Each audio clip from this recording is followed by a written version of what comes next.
All right, here's this week's final video. I wanted to just spend a few minutes walking you through the client project news release. This is due this Sunday, which I know seems to be during spring break, but technically spring break starts on the 20th, so this is due before spring break, so you can go off and enjoy your week without classes. Um, let's see. To get my cursor in the right place here. Okay, so you'll want to go ahead and link up to or find the news release assignment under the assignments tab in Canvas. And I just want to take you through a few of the important elements. There's, as usual, some description here about um, news releases, and it does mention project ideation teams on this. I forget if I pulled that out of the actual assignment.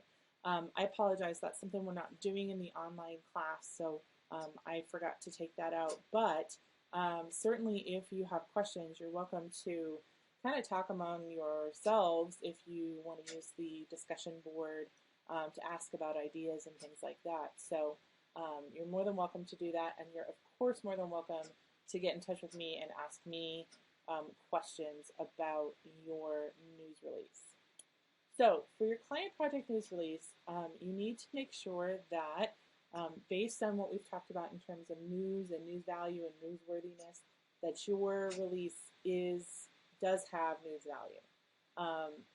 For the purposes of this assignment, you are free to choose the topic of your news release. It can be hypothetical, or it can be something that is actually going to happen or did happen with respect to your client organization. The topic of the news release does need to be, because it is part of your client project, related to your client organization. The caveat is that the release that you write can't be about a topic that already has had a news release of any kind from your organization um, written. So it cannot be an existing news release topic that you just rewrite. You need to come up with a different topic.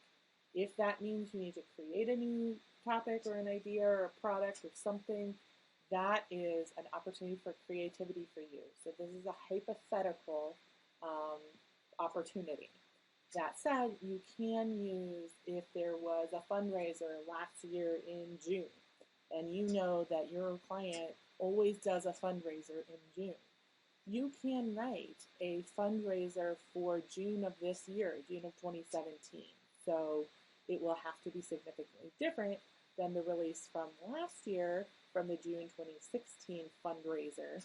But that is a new release. That is a new topic because it is a different event, and you will need to make sure that you have different details and that kind of thing.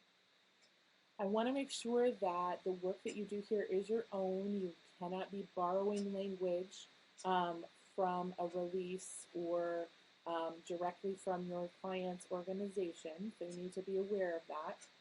The exception to that guideline or that rule is that if your organization has a boilerplate, you may copy that directly and use that boilerplate in your news release. If your organization does not have a boilerplate, you do need to create one. So that's an important caveat difference there. Please make sure to take some time and go through the assignment sheet. And here's a copy of the front side of the assignment sheet. A couple of things. It needs to be one of the topics that we talked about in class, one of the types. And it needs to manifest the characteristics of good press releases, good news releases. And so you want to make sure that you follow the guidelines from our class content pretty carefully. You need to have an appropriate headline and a lead. So make sure that you look at what Smith says about how to craft a good lead. You do need to use inverted pyramid style of writing, and you need to use AP style. So if you're not familiar with AP style, you're going to need to make sure that you check some of those resources that are free for you to check on your AP style. You need to make sure that it answers the 5 W's and 1 H question in writing your release. This is the back side of if you had a printed handout of the assignment. You need to have at least one quotation. If you need to attribute that quotation to a source. So you need to make sure you put the person's name spelled correctly and what that person's role is. If they're the executive vice president of management or something like that, you need to make sure you have the person's name and title. Okay. You need to have some sort of local interest. This one's a little challenging because I'm not asking you to identify at this point a media outlet to send to. So keep that one in your head, but local should be something either geographically local or local to a particular audience that your organization would be writing to. Okay? And then again, make sure you have a boilerplate. You need to make sure that you follow the plain formatting that you've seen in the examples from the Smith book, the supplementary reading. Please make sure that you include a company logo at the top left hand of the release, and I'll show you where that goes in just a minute. Date, address block, making sure that you double space the body copy, and it doesn't say this, but you need to make sure that you do it. Indent the first line of each paragraph. Use the designation of more if you have more than one page, and then use the convention of the -30- or the 3 hashtags at the end of the body copy. That should go before your boilerplate for this assignment. You need to make sure that you also have somewhere in your release or on your release the organization's web address, okay, your website address. I'm not being very specific here in terms of the required writing elements other than the directions you've already seen and the required formatting elements, because what I'm going to do is I'm going to take all of these elements that are in the rest of the directions, and that's what's going to go into your grading details. So the writing elements and the formatting elements. Okay? Some good advice. Though this is not required specifically in this version of your news release, this is something that I want you to try to do, and if you can't have it happen this first time, that's okay. You'll work on this in the revised version of your news release. But I want you to try, if you can, to do a summary news lead, a benefit statement, an information action statement. Make sure you have secondary details and a background and some background. Okay. Now, as we've talked about, it doesn't necessarily have to be in this order. Okay. So, for the revision of your news release, if you don't do these this time, they're going to be a part of the requirements for your revision. So, I would recommend that even though it's not a requirement this time, that you try your hand at developing each of these items. Okay.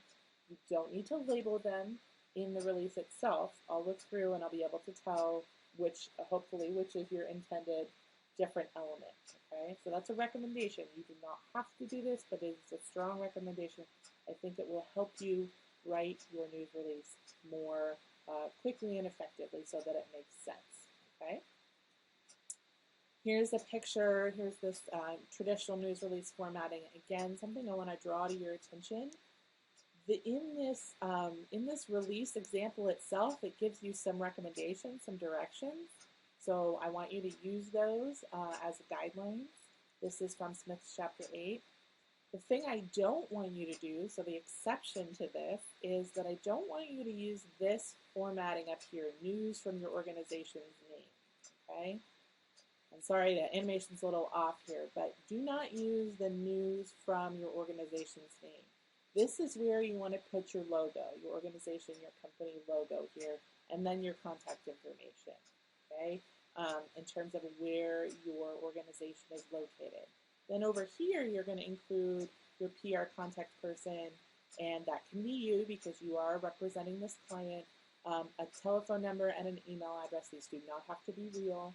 And then you do not have to include for immediate release. If you do, there's no problem. That's fine, but it's not required. You do need a headline. You do not need a subhead, okay? So read this, look at the formatting directions here, and then also be sure to follow the formatting guidelines that are listed in your assignment sheet.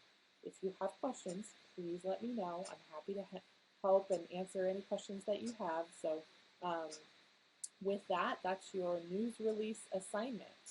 Hope you enjoy the exercise of putting it together. It can be challenging, but it can be also kind of fun. So there you go.